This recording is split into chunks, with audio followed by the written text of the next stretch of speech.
So hi again, folks. I am back, and this video is going to be I don't know what this video is going to be about, but I do know one big thing it's going to be about. It's a big thank you to everyone who looked at the videos. Some of you only saw the first part because that's all Tourism Guyana has posted so far. There are two other parts, and I guess they're going to release them at some point. But just from the first video, I have to say a huge thank you to everyone who viewed it, and all the kind words, all the well wishes, all the encouragement, all the advice, all of the invitations, the private messages that I received, the compliments that I received on YouTube, where I posted the videos actually. So I want to thank everyone for all that they said. And in my wildest dreams, I never thought that video was going to go the way that it did in terms of going as viral as it did. Never thought. If I'm not mistaken, if I think there are like 13 or 14,000 members on Tourism Guyana, but yet it has been viewed by, I don't know, 40, 50,000 people, somewhere up in those numbers. So again, I never thought it was going to get to that. And when I started that video, it was just random. I was not planning to talk about my wife as much as I did, because I wanted to really just talk about Guyana. Of course, she's a product of the soil, so talking about her, it was just natural. But I guess I had to explain how I became associated with Guyana, or why it means so much to me. And of course, it means so much to me because of my wife. And so I guess I had to explain how I got to be with her and how everything worked out, because a lot of my trips going to Guyana was to go to see her before she eventually moved over here. So I guess I had to mention all of that. Well, I did mention that we do have a son together. He's 2 years old. And I did not show a picture of him the last time. I showed a picture of my wife, but I didn't show a picture of him. Well, his name is Brandon, and I need to mention something that's really interesting. His first name, Brandon, is something that, of course, we decide upon.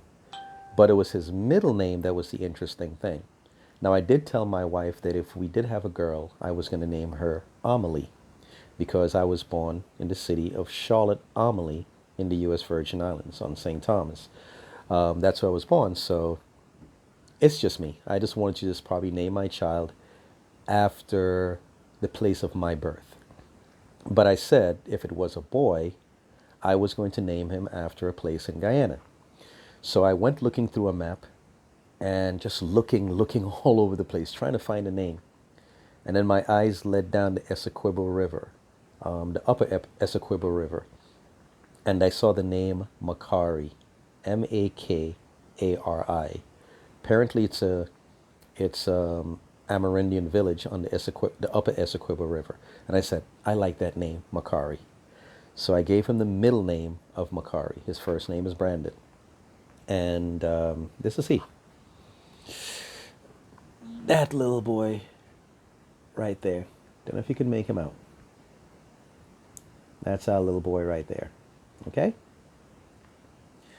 So that's our little guy. Of course, I do have some other pictures of him on here, but those are the ones that I have for now. So he's my little guy, and there's another picture of him. I don't know what he was looking at. There you see him. So we took him to Guyana for the first time this past May into June, and it was really nice going down there and taking him down to see his mother's country and to be a part of all the excitement down there. So that's the little guy. But I guess while I'm doing this, I might as well also show this. And talking about my little son, here is Mom. And she's a businesswoman. So she is here promoting her business. And this is a picture we took last Sunday. So I guess you guys knew she was beautiful. But there she is now. Okay? She's not a model. She's not, but she was out there modeling her product, and there she is. Anyway, again, just want to get back to thanking all of you for looking at the video. I really, really appreciate it. Thank you for the invites. There are people who invited me to come to see them in Berbice, Lethem, um, Parika, the Demerara River. Thank all of you for the invitations. When I make it to Guyana again, I'll try to see if I can go ahead and take up these offers. Hopefully I can find the time.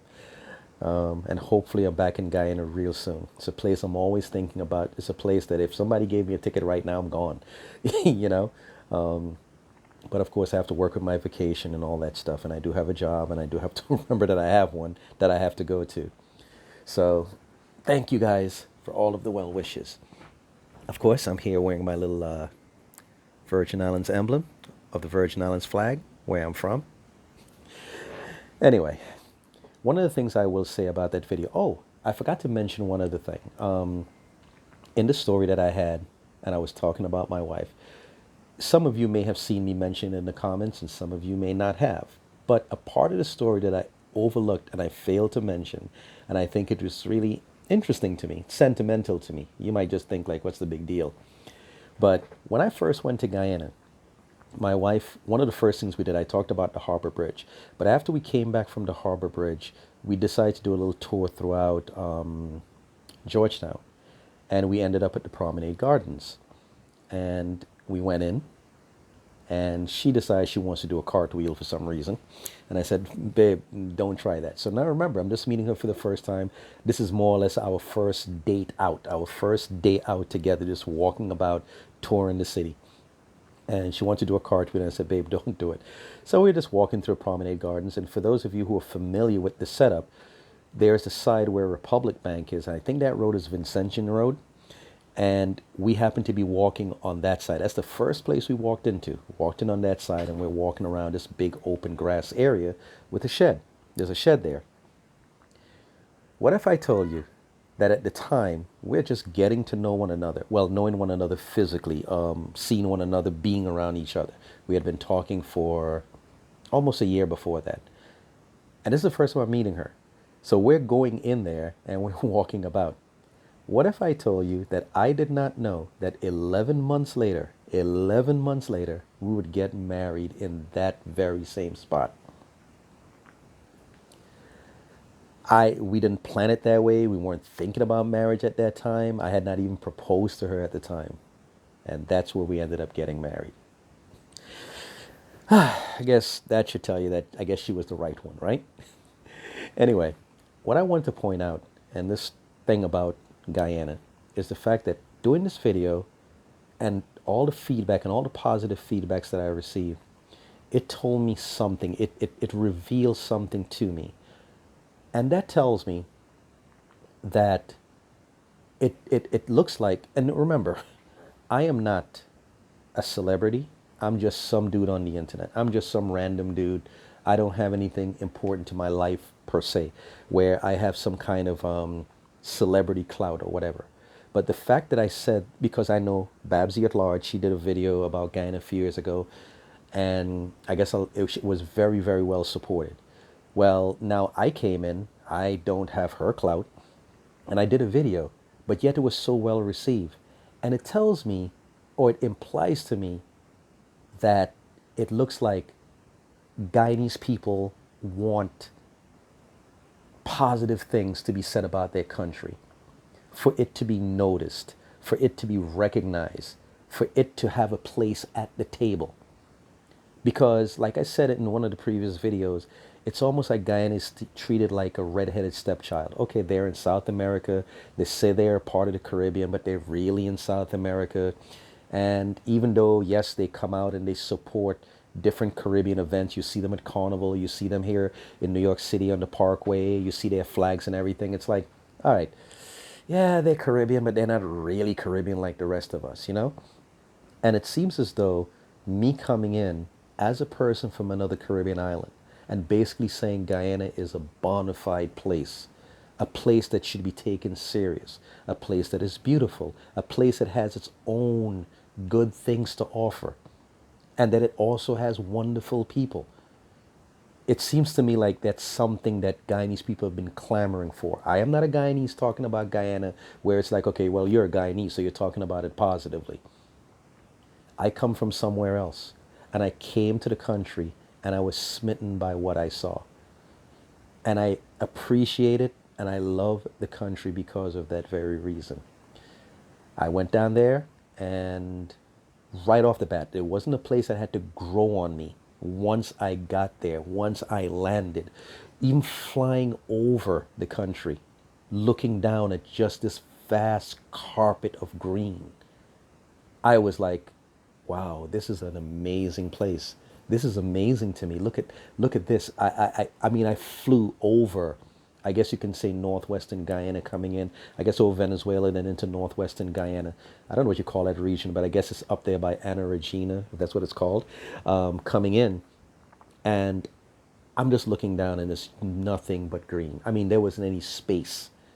And all of a sudden, I eventually saw the Essequibo River, and I started seeing the various large islands that's up there at the estuary, like Leguan Island and Hog Island and the other islands that are up there. And I was like, wow, this is mind-boggling what I'm seeing. Me coming from a small little island up in the Caribbean. And for the other places, I mean, of course, I've flown over the United States. I've seen the Mississippi. I've seen the Rocky Mountains. I've seen various landscapes as I've been flying over the United States. But Guyana, there was just something that was just different about what I saw. And I really appreciated it. So I figured the fact that me coming on here and speaking so highly and putting Guyana in such glorious terms, I guess it makes Guyanese people feel very good about themselves. I mean, they should. Without me saying anything, they actually should, because they do have a beautiful country and there's a lot to offer, which leads to this other thing that I also noticed because of the video.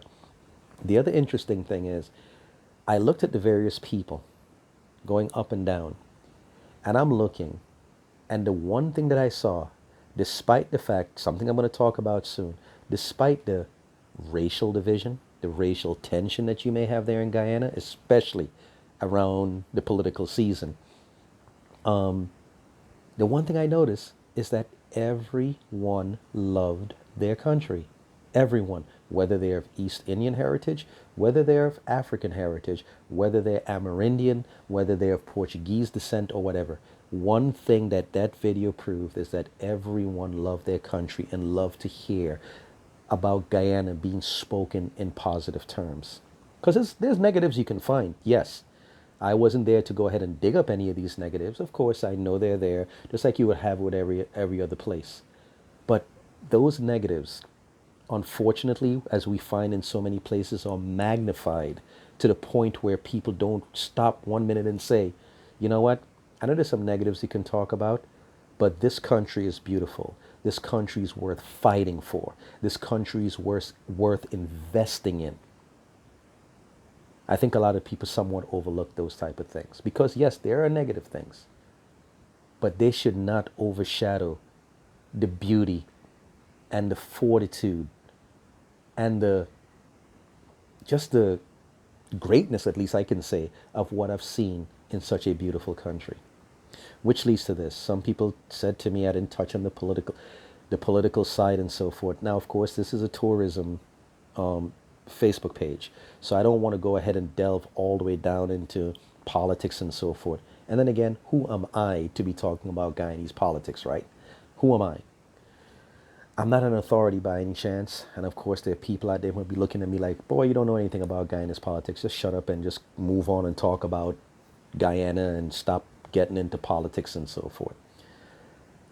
Well, I don't want to really get into it, but I can just tell you my observations as an outsider, just like my observations about the country itself. And the one thing that I want to say is that it's unfortunate because the thing that makes Guyana so beautiful, and one of the things that Guyana promotes, is their diversity, the diversity of their people. That's their greatest asset. And if we're going to talk about the diversity, the unfortunate thing is that diversity has caused some issues. And it doesn't have to be that way at all.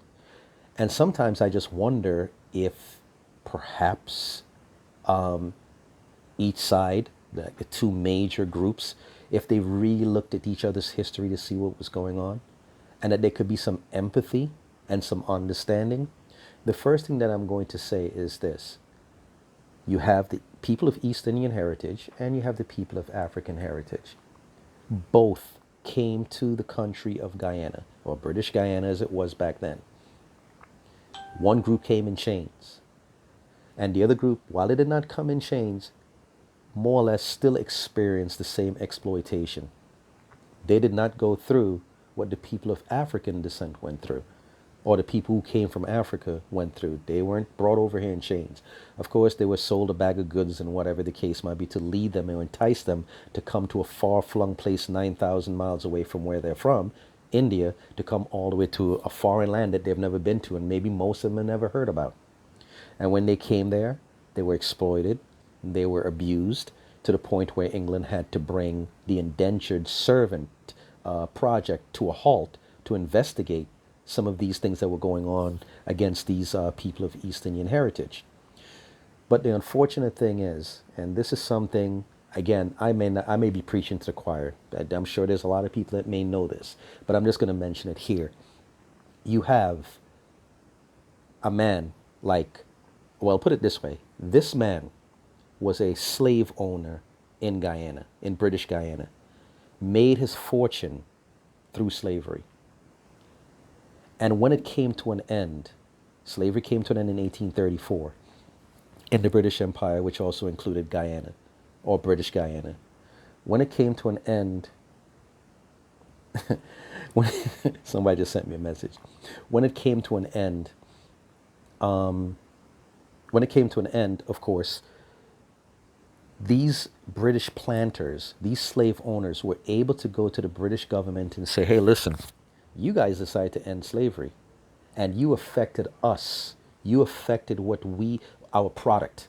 We lost our labor force because you decided with this bright idea to end this thing called slavery. The British government capitulated to these planters, these rich people, especially this guy there in British Guyana, and basically said, hey, all right, we're sorry about that. How can we compensate you? And the British government just basically wrote big fat checks to these planters, not just in Guyana, not just in British Guyana, but in Trinidad, in St. Kitts, whatever, and said, hey, look, sorry for your loss. Here's a fat check to compensate you for your loss. One of these men, sorry about me rubbing my nose, it's itching me. One of these men was one of the richest already due to slavery, and his name was John Gladstone. And this guy got a check written to him. I don't remember what it was, but back in 1835, this guy is receiving a check for about $69 million. This is back in 1835, he's receiving all of this money. I don't know how much billions that is worth today. This is how much money he got for loss of labor and loss of property because of the end of slavery. So when the former slaves decided and said, hey, look, if he's going to get compensated, we need to get compensated for the years of abuse, the years of oppression, the years of exploitation. We need to also be compensated. The British turned around. I guess they wanted to go ahead and do that. But then this same guy, John Gladstone, decided to take that fortune he had and turn around and say, I need a new labor force. At the time, India had come under British control. And he had friends in Parliament back in England. He had people he could buy. And it was like they told him, hey, look, man, India has a huge labor force over there. You can tap into that, to replace these Africans that have walked off your plantations and don't want to work until they're compensated for the years of loss that they took on. And so the leverage that these former slaves or enslaved people had to go to the British government and say, you need to pay us back for all these years, that leverage went right out the door. So when these East Indians started coming in to replace them, it took away their leverage. And right off the bat, you started having the little bit of suspicions. They came over. You hear it all the time. These immigrants came over and took our jobs. Or it was, hey, we need to keep an eye on those people out there. And don't think the British were not careful to go ahead and say, hey, yeah, look at both of these groups. This group, look over here at suspicion at them, and you guys over here look at suspicion of them over there. So there was always that simmering tension there. And both groups probably not realizing that they're being exploited by a common colonial power. And instead of looking at the colonial power and saying, they're the ones that's trying to get us to fight against one another, they looked at each other with the suspicion. And they just carried on and carried on, all the way up until Guyana was on the verge of independence. And that is where those racial tensions were stoked by the United States CIA, by England, and they stoked those racial divisions. So Guyana started out on the path to independence, into independence, based on political tension between the two major groups. And that political tension has carried over up to the very present day. But yet, when I did my video, you can see how both groups of people love their country, want the best for their country, want to hear good things about their country. But what are they doing about it? Where's the unity?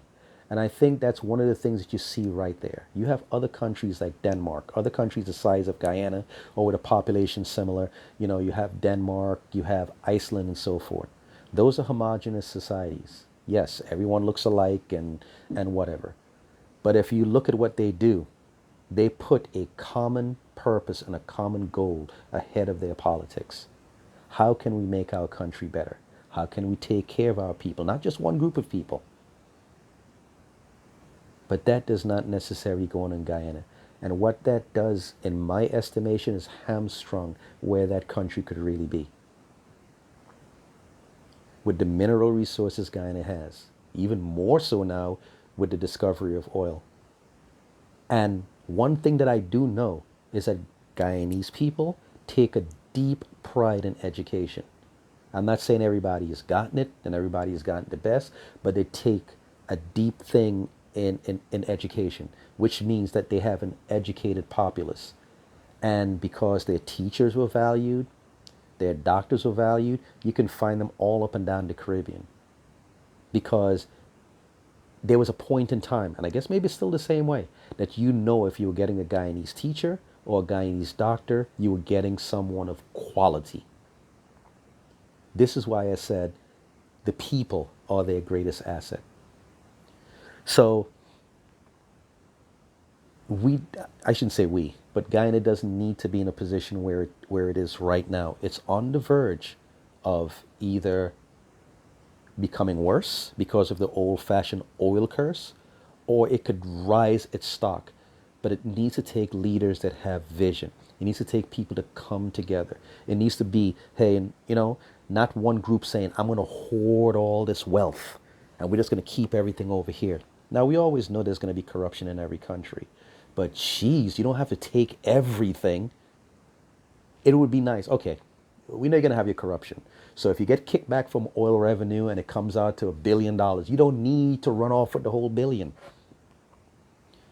All right, take, if you're looking at numbers, if it's 100, all right, take, I don't know, take 60 and break up the other 40 amongst the people. Not take the whole 100.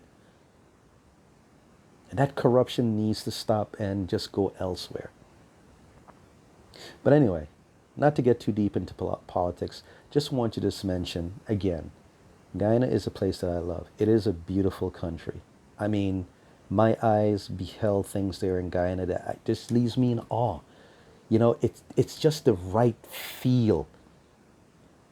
The stars, the moonlit nights, the rivers, the vast expanse of savanna land, the beautiful mountains like Mount Roraima, the various rivers that are there, and just the hustle and bustle of Georgetown or Parika or Berbice,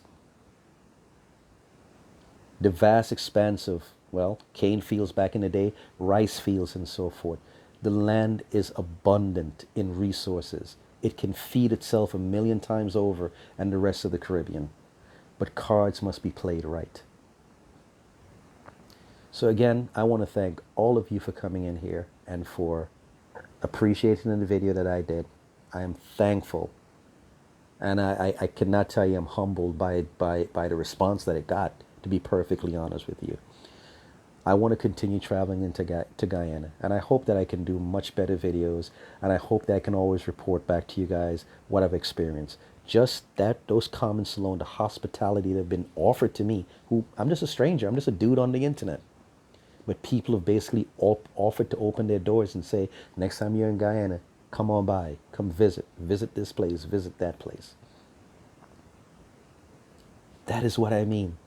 That is the Guyanese people that I know. The bandits running around the place doing their nonsense and everything like that, they're an anomaly.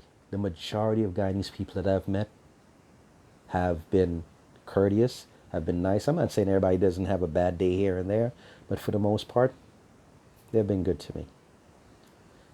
So I don't have anything else more to say about it other than that I really appreciate it, and that on my end as a Virgin Islander, I tell my friends, people from other Caribbean islands, people from St. Kitts, where I was raised, people from Nevis, where my mother's from, people from Jamaica, where I spent a whole lot of time, people from St. Martin, I sing the praise of Guyana.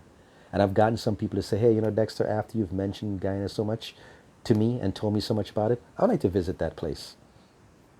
So as a result, I'm going to continue doing that. Of course, I do talk about where I come from. Of course, I do talk about Jamaica. Of course, I do talk about St. Kitts and Nevis. And those places, people know about them.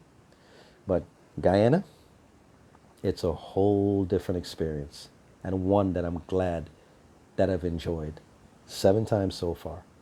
And because I also have a beautiful Guyanese wife who's out there somewhere with our son, I'm always reminded of why I actually love Guyana.